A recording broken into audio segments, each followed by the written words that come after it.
સમગ્ર દેશમાં 79માં સ્વતંત્રતા દિવસની ઉજવણીના ભાગરૂપે હર ઘર તિરંગા અભિયાન ચાલી રહ્યું છે।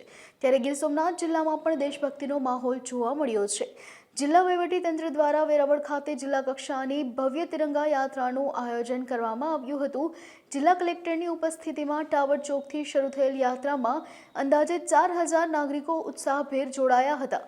પોલીસ બાઇક રેલી, પોલીસ બેન્ડની સુરાવલીઓ અને દેશભક્તિના ગીતોના તાલે આખું વાતાવરણ દેશભક્તિમય બની ગયું હતું।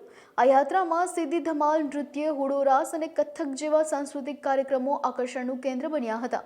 રેલીમાં વિવિધ સ્થળોએ સેલ્ફી પોઈન્ટ પણ ગોઠવવામાં આવ્યા હતા, જ્યાં લોકોએ તિરંગા સાથે ફોટા પડાવીને આ કાર્યક્રમમાં સહભાગી થયા હતા।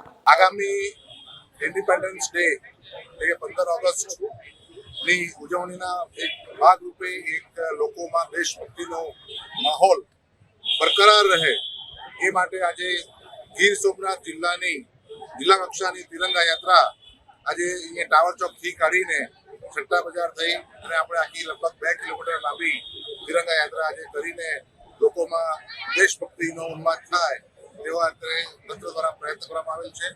આ તિરંગા યાત્રામાં અંદાજિત 4000 લોકોએ ભાગ લીધો હશે અને ખૂબ જ ઉત્સાહથી તમામ શાળાના બાળકો, તમામ નાગરિકો, તમામ સરકારી અધિકારી કર્મચારીશ્રીઓ, તમામ પદાધિકારીશ્રીઓ, નગરપાલિકાના પ્રમુખશ્રી અને તેમની તમામ ટીમ, જિલ્લા પંચાયત, પોલીસ વિભાગ, મહેસૂલી તંત્ર અને અન્ય તમામ વિભાગો, નાગરિકોનો બહોળો પ્રતિસાદ મળેલ છે અને ખૂબ જ ઉલ્લાસભર્યા વાતાવરણમાં આ યાત્રા આજે અમે અહીંયા પૂર્ણ કરી છે। તાલુકા કક્ષાએ પણ આવી યાત્રાઓ અલગ અલગ તાલુકામાં પણ યોજાઈ રહી છે। લોકો દેશભક્તિના રંગમાં રંગાઈ ગયા છે।